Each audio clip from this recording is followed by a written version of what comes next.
الحمد لله نحمده ونستعينه ونستغفره ونؤمن به ونتوكل عليه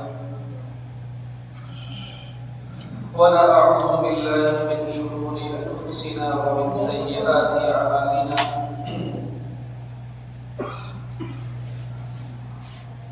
من يهده الله فلا مضل له ومن يضلله فلا هادي له ونشهد أن لا إله إلا الله وحده لا شريك له ونشهد أن سيدنا ومولانا محمدا عبده ورسوله أما بعد فأعوذ بالله من الشيطان الرجيم بسم الله الرحمن الرحيم أفحسبتم أنما خلقناكم عبثا وأنكم إلينا لا ترجعون فتعالى الله الملك الحق لا إله إلا هو رب العرش الكريم ومن يدع مع الله إلها آخر لا برهان له به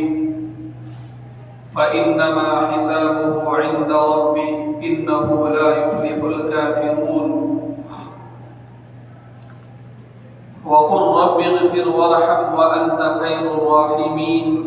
صدق الله العظيم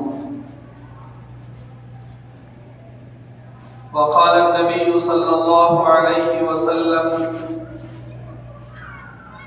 إن الدنيا حلوة خضرة أو كما قال صلى الله عليه وسلم قابل عزت احترام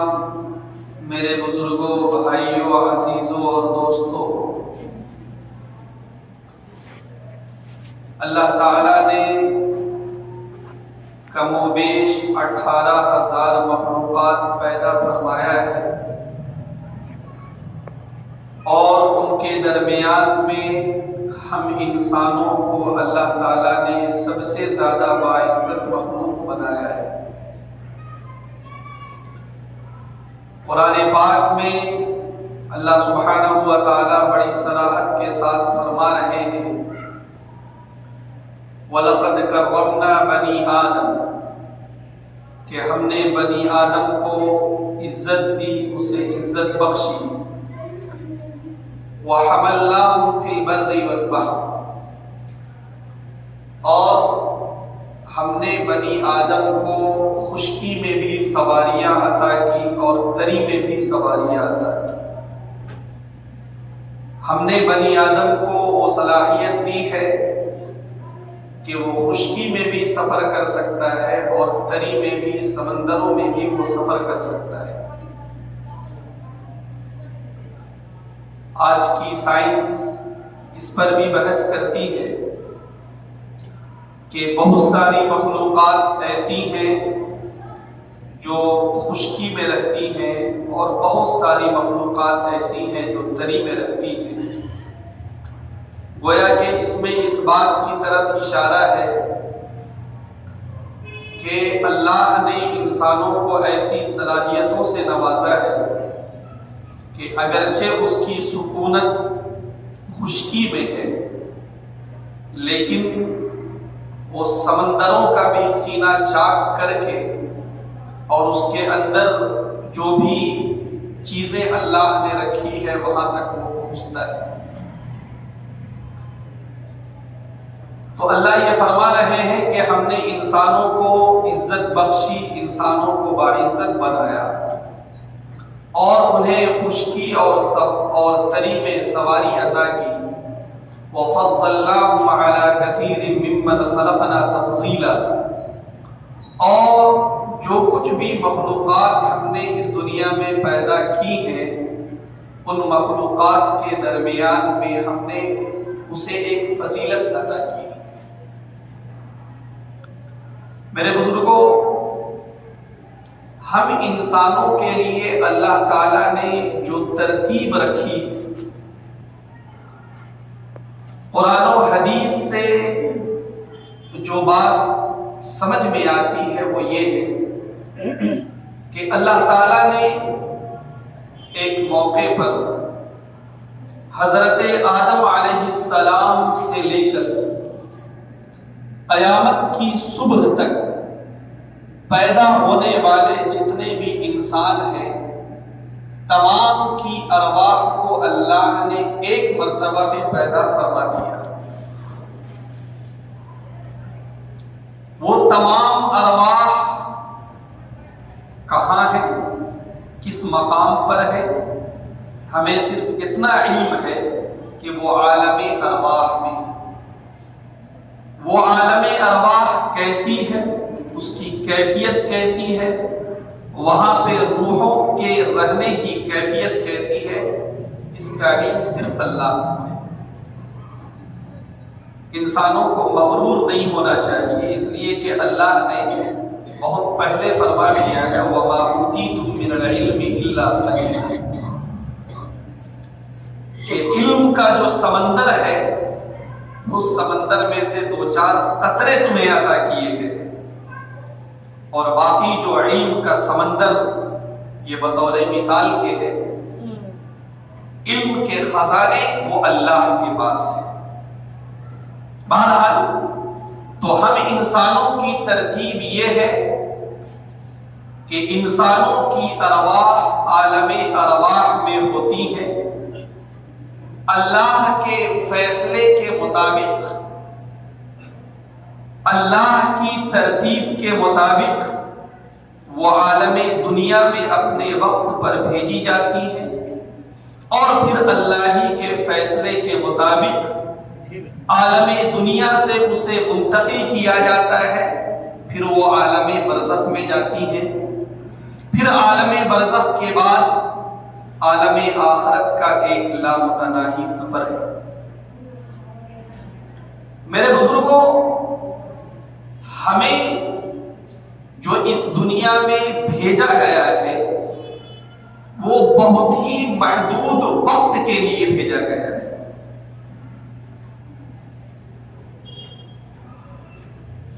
ہم میں سے ہر شخص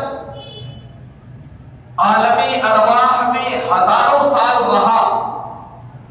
اس کے بعد وہ اس عالم دنیا میں آیا، اور کسی کو معلوم نہیں کہ وہ کتنے دن یہاں پہ رہے گا، اور اس کے بعد عالم برزخ میں اسے منتقل ہونا ہے۔ یہ جو دنیا کی زندگی ہے بالکل صاف لفظوں میں وہ صرف آخرت کی تیاری کے لیے، لیکن اللہ کی طرف سے یہ بھی امتحان ہے کہ اللہ نے اس دنیا کو اور دنیا کی چیزوں کو مزین کر دیا۔ اِنَّا جَعَلْنَا مَا عَلَى الْأَرْضِ زِينَةً لَهَا لِنَبْلُوَهُمْ أَيُّهُمْ أَحْسَنُ عَمَلًا۔ اللہ اس بات کو خود بیان فرما رہے ہیں کہ اللہ نے زمین اور زمین کے اوپر جو نقشے ہیں اس کو ہم نے مزین کر دیا ہے، تاکہ ہم اپنے بندوں میں سے دیکھیں کہ کون اس زیب و زینت میں پڑنے والا ہے، اور کون اس زیب و زینت کی دنیا سے اپنے دامن کو بچا کر اللہ کی یاد میں اس دنیا کو گزار کر آخرت کی تیاری کرنے والا ہے۔ یہ دنیا عالم امتحان ہے، یہ دنیا آزمائش کی جگہ ہے۔ اللہ نے پہلے فرما دیا زُيِّنَ لِلنَّاسِ حُبُّ الشَّهَوَاتِ مِنَ النِّسَاءِ وَالْبَنِينَ وَالْقَنَاطِيرِ الْمُقَنطَرَةِ مِنَ الذَّهَبِ وَالْفِضَّةِ وَالْخَيْلِ الْمُسَوَّمَةِ وَالْأَنْعَامِ وَالْحَرْثِ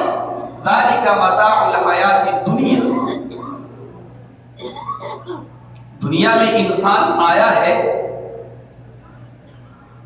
یہاں کی چیزیں انسان کو اچھی لگیں گی، وَإِنَّهُ لِحُبِّ الْخَيْرِ لَشَدِيدٌ۔ مال کی محبت ہر انسان کے دل میں بھری ہوئی ہے، یہ انسان کا نیچر ہے، انسان کی فطرت ہے۔ علماء نے لکھا ہے کہ مال کو مال اسی لیے کہتے ہیں کہ انسان کا دل اس کی طرف مائل ہوتا ہے۔ عربی زبان کا ایک لفظ ہے مالا یمیل میلا، انسان کا دل جب کسی کی طرف متوجہ ہو، مائل ہو، اس کے لیے یہ فعل استعمال کیا جاتا ہے، اور وہیں سے یہ لفظ نکلا ہے مال، وہ چیز جس کی طرف انسان کا دل مائل ہوتا ہو۔ اور اللہ نے بڑی صراحت کے ساتھ فرمایا کہ شہوات کی محبت مزین کر کے خوبصورت بنا کر انسانوں کے سامنے رکھ دیا گیا ہے۔ انسانوں کو خوبصورت جوڑا اچھا لگتا ہے، ایک مرد کو خوبصورت لڑکی اچھی لگتی ہے، ایک عورت کو خوبصورت لڑکا اچھا لگتا ہے۔ شادی بیاہ اگر ہو جائے تو آل و اولاد کی چاہت انسان کے دل میں ہوتی ہے۔ وَالْقَنَاطِيرِ الْمُقَنطَرَةِ مِنَ الذَّهَبِ وَالْفِضَّةِ، انسان کی چاہت ہوتی ہے کہ اس کے پاس سونے کا انبار ہو، اس کے پاس چاندی کا انبار ہو، اس کے پاس مال و دولت کا انبار ہو۔ وَالْخَيْلِ الْمُسَوَّمَةِ وَالْأَنْعَامِ، یہ پرانے زمانے کے حساب سے کہا گیا، لیکن آج کے زمانے میں بھی یہ بات کہی جا سکتی ہے۔ اللہ نے فرمایا وہ گھوڑے جو اپنی الگ پہچان رکھتے ہیں اور سواری کے جو جانور ہیں، اس زمانے میں گھوڑوں کا استعمال ہوتا تھا، اونٹ کا استعمال ہوتا تھا، خچر کا استعمال ہوتا تھا،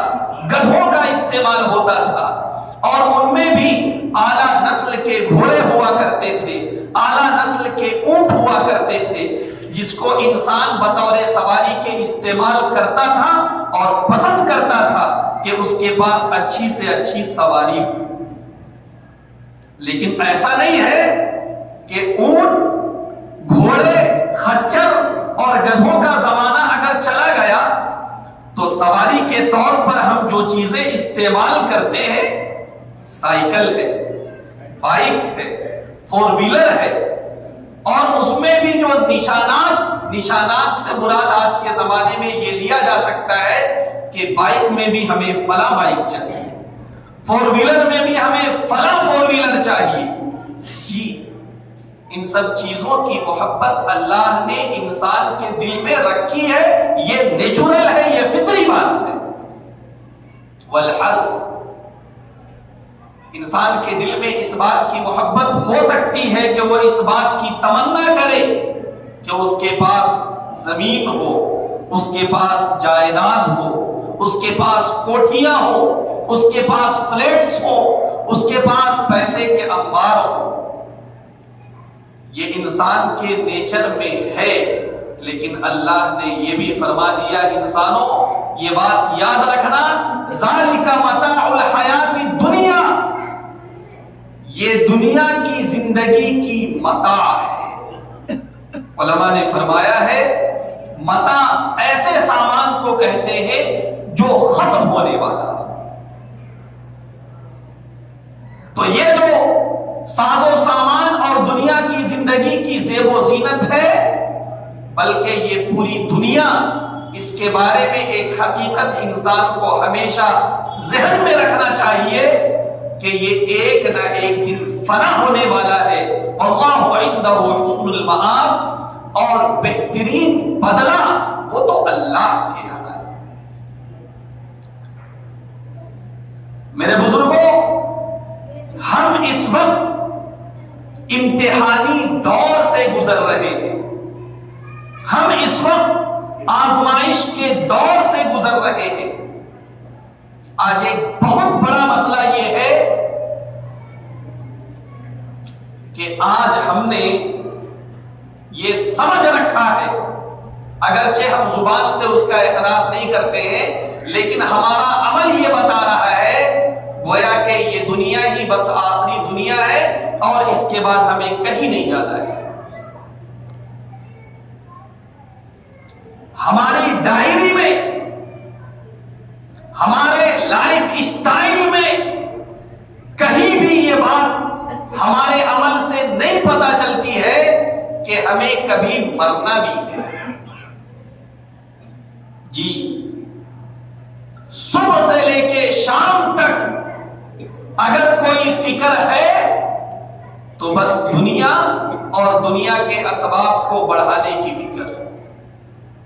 لیکن جیسا کہ میں نے عرض کیا کہ یہ دنیا ہو یا دنیا کے تمام اسباب ہو، ایک نہ ایک دن اسے فنا ہونا ہے. اور جو عالم آخرت ہے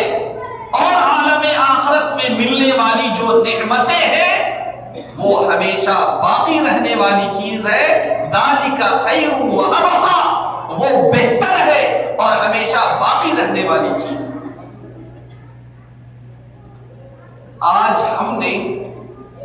یہ جو 60-70 سال کی زندگی ہے اس زندگی کو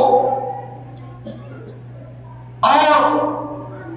اسٹینڈرڈ آف لائف بڑھانے کو، دنیا کے اسباب کو ضرورت سے زیادہ جمع کرنے کو اصل میں ہم نے کامیابی سمجھ رکھا ہے. لیکن ایسا نہیں ہے. اصل عالم آخرت ہے. یہ دنیا یہ ایک اسٹیشن کی طرح ہے، یہ ایک سفر کی طرح ہے.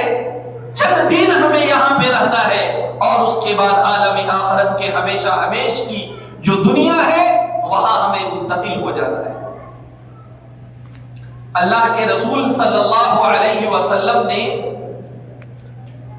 کتنے پیارے انداز سے آخرت اور دنیا کو سمجھایا. آخرت کی زندگی کتنی طویل ہوگی اور دنیا کی زندگی کتنی مختصر ہے. فرمایا کہ یہ فرض کر لیا جائے کہ یہ جو پوری دنیا ہے اس پوری دنیا کو رائی کے دانے سے بھر دیا جائے. سرسوں سے بھی چھوٹا رائی کا دانہ اس سے بھر دیا جائے اور اس کے بعد اللہ کی طرف سے یہ مثال دی گئی، اللہ کے رسول کی طرف سے، کہ کوئی پرندے کو لگایا جائے اور وہ پرندہ 1000 سال میں ایک مرتبہ آئے اور رائی کا ایک دانہ لے جائے. اللہ کے رسول نے فرمایا کہ تھوڑا تصور کرو کہ یہ پوری دنیا زمین سے آسمان تک رائی کے دانوں سے بھری ہوئی ہے اور ایک پرندہ 1000 سال میں آتا ہے اور رائی کا ایک دانہ اٹھاتا ہے. لیکن ایک نہ ایک دن ضرور آئے گا کہ وہ پرندہ رائی کا آخری دانہ بھی اٹھا کر لے جائے گا. رائی کے تمام دانے ختم ہو جائیں گے لیکن عالم آخرت ایسی جگہ ہے جس کو کوئی فنا نہیں ہے، جس کا کوئی خاتمہ نہیں. وہاں کے لیے ہم نے کیا تیاری کر رکھی؟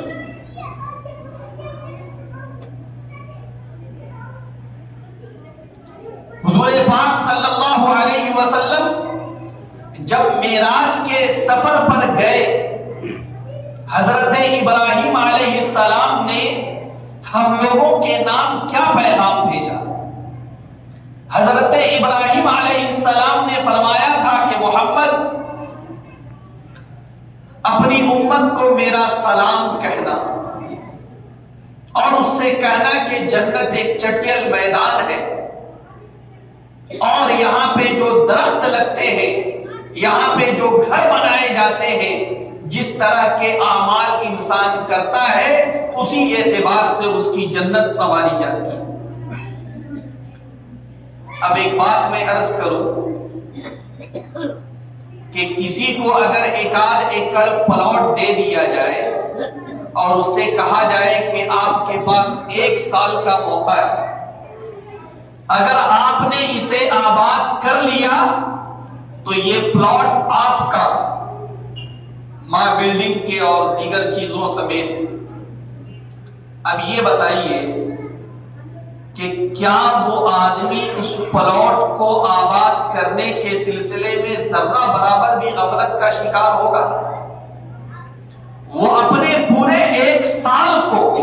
بلکہ اس کے ایک ایک لمحے کو اس طرح استعمال کرے گا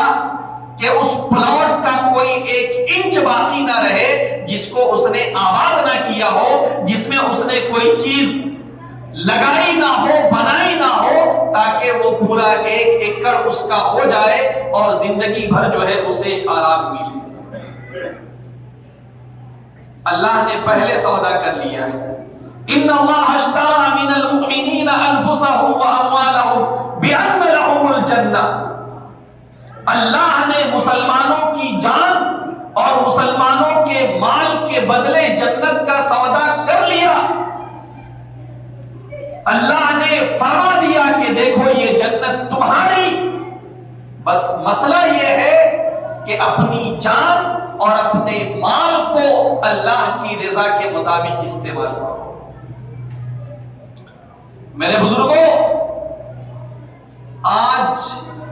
ہمارے اندر جو بہت ساری بیماریاں ہیں ان میں سے ایک اہم بیماری یہ ہے کہ ہم غفلت کی زندگی گزار رہے ہیں، بلکہ بیماریوں کی جو جڑ ہے وہ یہ ہے کہ ہم غفلت کی زندگی گزار رہے ہیں، ہم بیداری والی زندگی نہیں گزار رہے ہیں، ہم چوکنا ہو کے زندگی نہیں گزار رہے ہیں۔ اور یہ بات یاد رکھیے کہ یہ غفلت اتنی خطرناک چیز ہے کہ اس غفلت کی وجہ سے انسان اپنی دنیا کا بھی نقصان کرتا ہے اور اپنی آخرت کا بھی نقصان کرتا ہے۔ آپ دیکھیں، گھر کے کچن میں دودھ چڑھا ہوا ہے، گھر کی خواتین نے اگر تھوڑی سی غفلت کی، دودھ ابل گیا، بہہ گیا۔ کچن میں سالن چڑھا ہوا ہے، تھوڑی سی غفلت ہوئی، سالن جل گیا۔ بریانی چڑھی ہوئی ہے، جمعہ کا دن ہے، پروگرام ہے کہ صاحب جمعہ کی نماز کے بعد جو ہے بریانی اڑائی جائے گی، تھوڑی سی غفلت ہوئی، بریانی جل گئی۔ آپ بائک چلا کے جا رہے ہیں، 4 ویلر چلاتے ہوئے چلے جا رہے ہیں، آرام سے سفر کر رہے ہیں، اچانک جو ہے آپ کی نظر داہنے طرف پڑتی ہے، کوئی خوشنما منظر آپ کو دکھتا ہے، آپ اس کی طرف متوجہ ہوتے ہیں، اچانک سامنے سے گاڑی آتی ہے، ایکسیڈنٹ ہو جاتا ہے۔ یہ غفلت اتنی خطرناک چیز ہے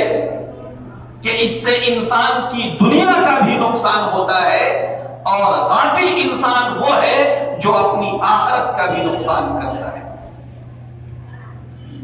بلکہ قرآنی آیات پر اگر غور کیا جائے تو اللہ نے غافلین کو جانوروں سے بھی زیادہ بدتر بتایا ہے۔ جو لوگ غفلت کی زندگی گزار رہے ہیں ان کے بارے میں اللہ کا فرمانا یہ ہے کہ اولئک کالانعام بل هم اضل، کہ وہ جانور نہیں بلکہ ان سے بھی زیادہ وہ گمراہ ہیں۔ آج ہماری سب سے بڑی بیماری یہ ہے کہ ہم غفلت میں پڑے ہوئے ہیں۔ قل کل یعمل علی شاکلتی، ہر آدمی اپنی ایک ترتیب سے زندگی گزار رہا ہے، کل حزب بما لدیہم فرحون، اور اپنی دنیا میں مست ہے، کبھی جو ہے غور کرنے کا بھی موقع نہیں ہے کہ ہم جو صبح سے لے کے شام تک جس انداز سے زندگی گزار رہے ہیں اس کو سدھارنے کی بھی ضرورت ہے، کچھ نہیں۔ اللہ ہم سب کو معاف کرے۔ اپنی دنیا میں مست ہے اور یہ سمجھ رہے ہیں کہ ہمیں جو ہے کوئی اصلاح کی ضرورت نہیں۔ میرے بزرگوں، ایسا نہیں۔ علماء نے لکھا ہے کہ یہ جو غفلت کی بیماری ہے ہمارے اندر، اس غفلت کو ختم کرنے کے بہت سارے اسباب ہیں، ان کو اختیار کیا جانا چاہیے تاکہ ہم بیداری والی زندگی گزاریں، تاکہ ہم چوکنا ہو کر زندگی گزاریں، تاکہ ہم آخرت کی تیاری کے ساتھ زندگی گزاریں۔ ان میں سے سب سے بڑی اور اہم چیز علماء نے یہ لکھی ہے کہ انسان کو یہ چاہیے کہ وہ اپنی موت کو یاد کرے۔ آج ہماری ڈائری میں سب کچھ ہے، 4 تاریخ کو یہ کام، یہ کام، یہ کام، یہ کام، لیکن کسی کی بھی ڈائری، چاہے وہ ڈائری جو ہے کاغذ کی ہو یا دماغ کی ڈائری ہو، کسی کی ڈائری میں یہ بات نہیں ہے کہ رات کو سوتے وقت کم سے کم 5 یا 10 منٹ کے لیے ہم بیٹھے اور یہ تصور کریں کہ ہمیں بھی ایک دن مرنا ہے اور اس دنیا کو چھوڑ کر جانا ہے۔ کچھ نہیں، ہماری زندگی تو ایسی ہے کہ جیسے ہم نے جو ہے رجسٹری کرا لی ہے جنت کی، ہم جس طرح چاہے زندگی گزارے، جنت تو ہمارے باپ کی ہے۔ ایسا نہیں، موت کو یاد کرنے کے ساتھ ساتھ زندگی گزارنا۔ اللہ کے رسول صلی اللہ علیہ وسلم نے فرمایا تھا اذکروا ہازم اللذات، کہ لذتوں کو ختم کرنے والی جو چیز ہے موت، اسے یاد کرتے رہا کرو۔ آج اللہ ہم سب کو معاف کرے، مجھے بڑا افسوس ہوتا ہے، ایک زمانہ تھا لوگ جب کسی کے جنازے میں شامل ہوتے تھے زبانیں بند ہوتی تھی، ایک ڈر کی کیفیت ہوتی تھی، گویا کہ ہر آدمی اپنے عمل سے یہ کہہ رہا ہوتا تھا کہ آج اس کا جنازہ ہے، کل ہمارا بھی جنازہ اٹھنے والا ہے۔ لیکن بہت افسوس کے ساتھ یہ کہنا پڑتا ہے، میں کیا بتاؤں آپ کو، ہمیں تو ہم لوگوں کو تانا ہی اسی لیے دیا جاتا ہے کہ مولوی ہر جگہ ٹوک ٹاک کرتے ہیں۔ ہم نے ایسے منظر بھی دیکھے ہیں کہ ماں کا جنازہ چلا جا رہا ہے اور پیچھے بیٹا فون میں جو ہے وہ اینٹ وہاں گرا دینا، بالو وہاں گرا دینا، چھڑ وہاں گرا دینا۔ غفلت کی انتہا۔ کم سے کم جنازے کے ساتھ ہم جا رہے ہو، قبرستان میں جب ہم ہو تو تھوڑی دیر کے لیے تصور تو کرنا چاہیے کہ ایک دن ہمارا بھی جو ہے یہی حشر ہونا ہے، ہم نے اس کے لیے کیا تیاری کر رکھی۔ آج تو ایسا معلوم ہوتا ہے کہ جنازے کی نماز میں کسی کی مٹی میں ملاقات، وہ گویا کہ ایک تقریب ہے، ایک ملاقات کا بہانہ ہے، اور صاحب ملنا ہے، جلنا ہے، ٹھٹھا کرنا ہے اور اس کے بعد چلے آنا ہے۔ یہ بڑی عجیب بات ہے جو دھیرے دھیرے جو ہے پروان چڑھ رہی ہے۔ اگر ہمارے بزرگوں کی زندگی دیکھیں، ان لوگوں نے موت کو یاد کرنے کے لیے عجیب و غریب انداز اختیار کر رکھا تھا۔ لوگوں نے لکھا ہے کہ عالم عرب میں 150 سال پہلے ایک تحریک شروع ہوئی تھی جسے تحریک اخوان المسلمین بولا جاتا تھا، اور بڑے اچھے اس کے اثرات بھی رہے، اب بھی ہیں اس کے اثرات۔ بہرحال عرض کرنا یہ ہے کہ اس تحریک کے جو بانی تھے ان کا نام تھا حسن البنا شہید رحمت اللہ علیہ، انہیں شہید کر دیا گیا۔ بڑی زبردست انہوں نے زندگی گزاری اور بڑے زبردست عالم بھی تھے، اللہ والے بھی تھے۔ ان کے بارے میں کتابوں میں یہ لکھا ہے کہ جب وہ چھوٹی عمر کے تھے تو اپنے استاذ کی تربیت میں تھے اور اپنے استاذ کی ہدایت کے مطابق کبھی کبھی یہ کرتے تھے کہ وہ قبرستان چلے جاتے۔ لوگوں نے لکھا ہے کہ ادھر کا ماحول یہ ہے کہ 1-2 قبر وہ پہلے سے تیار کر کے رکھتے ہیں کہ اچانک کوئی بھی ضرورت پڑ سکتی ہے، تو قبریں وہاں پہلے سے تیار رہتی ہیں، 2-4 قبر بڑے قبرستان میں پہلے سے تیار رہتی ہیں۔ تو اس طرح کے تیار شدہ قبر میں وہ رات کو چلے جایا کرتے تھے اور قبر کے اندر سویا کرتے تھے، یہ تصور کرتے ہوئے کہ ایک نہ ایک دن ہمیں یہاں پہ آنا ہے اور تنہا ہم کو یہاں پر سونا ہے، اس وقت ہمارے ساتھ اور کوئی نہیں ہوگا سوائے ہمارے اعمال۔ تب اللہ نے ان سے بڑا زبردست کام لیا، علمی اعتبار سے بھی انہوں نے بڑا کام کیا، دعوتی اعتبار سے بھی انہوں نے بڑا کام کیا۔ ابھی بھی علماء لکھتے ہیں کہ انسان کو چاہیے کہ کبھی کبھی جو ہے وہ معمول بنائے اس کا کہ تنہا وہ کوئی دور دراز کے قبرستان میں چلا جائے۔ اب میں یہ نہیں کہوں گا کہ رات کے وقت کوئی جائے، بہت سارے لوگ ڈرتے بھی ہیں، کسی طرح کی کوئی بات اگر ہو گئی تو ساری ذمہ داری میرے اوپر آ جائے، لیکن اگر کسی کو اللہ ہمت دے تو موت کو یاد کرنے کے خاطر، آخرت کے استحضار کے خاطر کہا کہ کبھی کبھی پروگرام بنانا چاہیے۔ آج بڑے افسوس کے ساتھ کہنا پڑتا ہے، اس کی بنیادی وجہ یہی ہے کہ آخرت کی کوئی اہمیت نہیں، آخرت کی تیاری کی کوئی اہمیت نہیں، ہمارا دل کس حال میں ہے، ہماری زندگی کس حال میں ہے، اس کی کوئی فکر نہیں۔ کاموں سے اگر فرصت ملتی ہے تو پلان بنتا ہے، وہاں پکنک کے لیے جانا ہے، وہاں گھومنے کے لیے جانا ہے، وہاں جانا ہے، یہاں جانا ہے، اسی طرح سے زندگی گزر رہی ہے۔ لیکن کبھی اس طرح کی پلاننگ نہیں ہوتی ہے کہ اس بار ایک ہفتے کی چھٹی مل رہی ہے، چلو فلاں علاقے میں ایک اللہ والے رہتے ہیں، ان کے یہاں یا ان کے ساتھ ہمیں 2-4 دن گزار کر آنا ہے۔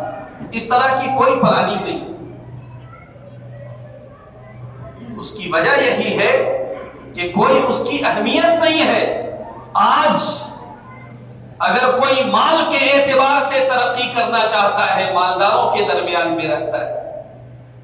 کوئی اچھا ڈاکٹر بننا چاہتا ہے، بڑے بڑے ڈاکٹروں کے درمیان میں رہتا ہے، اسے پتا ہے کہ ان کے ساتھ رہنے سے ہمیں بہت ساری باتیں یوں ہی معلوم ہو جائیں گی۔ کوئی اچھا وکیل بننا چاہتا ہے، اچھے وکلا کے ساتھ رہتا ہے۔ کوئی اچھا کاریگر اور میکینک بننا چاہتا ہے، اچھے جو میکینکس ہیں ان کے یہاں آنا جانا رکھتا ہے، ان سے میل ملاپ رکھتا ہے، ان سے ملاقات رکھتا ہے، کیونکہ ان کے ساتھ جب ہم رہیں گے تو ہماری معلومات میں اضافہ ہوگا، ان کے ساتھ اگر ہم رہیں گے تو ہمارے اندر بھی جو ٹیکنک ہے، ہمارے اندر جو صلاحیت ہے وہ ڈیولپ کرے گی۔ لیکن دل تھام کے بولیے کہ کیا کبھی ایسا ہوتا ہے کہ ہمیں چھٹی ملی تو ہم نے یہ پروگرام بنایا کہ چلے 2-4 لوگ مل کر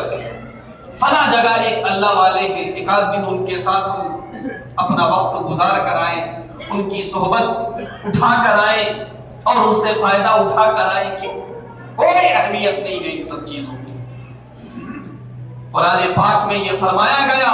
یا ایھا الذین آمنوا اتقوا اللہ وکونوا مع الصادقین، اے لوگوں اللہ سے ڈرو اور سچوں کے ساتھ ہو جاؤ۔ اللہ نے مطالبہ کیا کہ تمہارے اندر تقویٰ ہونا چاہیے، اور تقویٰ آنے کا راستہ یہ ہے کہ جو تقویٰ والے لوگ ہیں، جو سچے لوگ ہیں، جو دین پر عمل کرنے والے لوگ ہیں، ان کی صحبت اختیار کی جائے۔ اللہ کے رسول صلی اللہ علیہ وسلم نے بہت پہلے فرمایا تھا کہ اچھے جانشین کی مثال اور برے جانشین کی مثال، جو اچھے جانشین ہوتے ہیں، جو اچھے دوست ہوتے ہیں، ان کی مثال اس طرح ہے گویا کہ وہ خوشبو بیچنے والا ہے۔ جب انسان خوشبو بیچنے والوں کے ساتھ ہوتا ہے تو یا تو خوشبو وہ خریدتا ہے، یا خوشبو بیچنے والا کبھی کبھی اپنی طرف سے اسے ہدیہ دے دیتا ہے، یا کم سے کم اتنا تو ضرور ہوتا ہے کہ خوشبو کی دکان میں رہتے ہوئے اسے ہر وقت خوشبو ملتی رہتی ہے۔ اور برے جانشین کی مثال اللہ کے رسول نے یہ دی کہ گویا کہ بھٹی میں آگ پھونکنے والا کوئی لوہار، اس کی صحبت اگر انسان اختیار کرتا ہے تو ہوتا یہ ہے کہ کبھی آگ کی کوئی چنگاری اڑتی ہے اور اس کے بعد انسان کے بدن کو یا انسان کے کپڑے کو جلا دیتی ہے، اور اگر یہ نہیں ہوتا ہے تو کم سے کم آگ اور جلنے کی بدبو ہر وقت انسان کے ناک اور دماغ میں پہنچتی رہتی ہے۔ یہی حال ہے، انسان جب اچھوں کے ساتھ ہوتا ہے تو اچھائیاں منتقل ہوتی ہیں، انسان جب بروں کے ساتھ ہوتا ہے تو برائیاں منتقل ہوتی ہیں۔ کل قیامت کے دن جب اللہ کے یہاں فیصلے ہو جائیں گے تو جن لوگوں کے تعلق سے جہنم کا فیصلہ ہوگا، اس گروہ کا ایک قول اللہ نے قرآن پاک میں ذکر کیا ہے کہ وہ گروہ یہ کہے گا کہ اے کاش میں نے فلاں سے دوستی نہ کی ہوتی، اے کاش میں نے فلاں کو دوست نہ بنایا ہوتا، اے کاش میں نے فلاں کی صحبت نہ اختیار کی ہوتی، فلاں کی صحبت نے مجھے برباد کر دیا، فلاں کی صحبت میں رہا کرتا تھا، نماز کا وقت ہو جایا کرتا تھا لیکن میں اس کے ساتھ گپے اڑایا کرتا تھا، کاش اچھے لوگوں کے ساتھ میں ہوتا تاکہ اچھائیاں ہمارے اندر منتقل ہوتی۔ میرے بزرگوں، یہ بڑی اہم اور موٹی موٹی باتیں ہیں جس کو اپنے ذہن و دماغ میں اتارنے کی ضرورت ہے، اور پھر سے میں یہ بات دہرانا چاہتا ہوں کہ ہم جو اس دنیا میں آئے ہیں یہ چند روزہ دنیا ہے، ہمیں ہمیشہ یہاں نہیں رہنا ہے، بلکہ اس دنیا کو چھوڑ کر ہمیں ایک ایسی دنیا میں جانا ہے جسے ہم عالم آخرت کہتے ہیں، اور یہ جو موقع ہمیں دیا گیا ہے وہ دراصل آخرت کی تیاری کے لیے ہے۔ اللہ کے رسول نے فرمایا تھا الکیس من دان نفسہ وعمل لما بعد الموت والعاجز من اتبع نفسہ ہواها وتمنى علی اللہ الامانی، کہ دیکھو عقل مند کون ہے؟ عقل مند انسان وہ ہے جو اپنی زندگی کا جائزہ لیتا رہے۔ ہم زندگی کے جس پڑاؤ میں ہیں ہم جائزہ لیں کہ ہم نے اب تک کی زندگی کیسی گزاری، اگر اچھی گزاری تو اسے اور بہتر کرنے کی ضرورت ہے، اور خدا نخواستہ اگر اس کے برعکس ہے تو اس میں سدھار لانے کی ضرورت ہے۔ الکیس من دان نفسہ، عقل مند انسان وہ ہے جو کہ اپنا جائزہ لیتا رہے، وعمل لما بعد الموت، اور موت کے بعد کی تیاری کرتا رہے، والعاجز من اتبع نفسہ ہواها، اور عاجز اور بے بس اور ناکارہ انسان وہ ہے جو اپنے نفس کی اتباع کرے، اپنے نفس کی پیروی میں زندگی گزارے، زندگی اس کی منمانی ہو، زندگی اس کی شیطان کے تابع ہو، نفس کے تابع ہو، بری عادتوں کے تابع ہو، منمانا زندگی گزار رہا ہو، اور اللہ سے بڑی بڑی امیدیں بھی کر رہا ہو کہ اللہ تو ہمیں جنت دے گا ہی۔ ایسا نہیں ہے، اللہ کے یہاں بھی ایک نظام ہے۔ یقیناً اللہ اگر چاہ لے تو ایک بڑے سے بڑے گناہگار کو جنت دے دے، کسی کو سوال کرنے کی کوئی اوقات نہیں، اور ایک بڑے متقی اور پرہیزگار کو اللہ جہنم دے دے، کسی کو سوال کرنے کی کوئی اوقات نہیں، اس لیے کہ لا یسأل عما یفعل، وہ جو کچھ کرتا ہے اس سے کوئی سوال نہیں کر سکتا۔ لیکن اللہ نے بھی ایک نظام بنایا ہے، جو اچھے اعمال کرے گا اس کا انجام اچھا ہوگا، جو برے اعمال کرے گا اس کا انجام برا ہوگا۔ اللہ سے دعا کرے کہ یہ جو دنیا کی زندگی ہمیں ملی ہے، اللہ تعالی ہمیں اس زندگی کو آخرت کی تیاری میں لگانے کی توفیق سے نوازے، آمین۔ وآخر دعوانا ان الحمد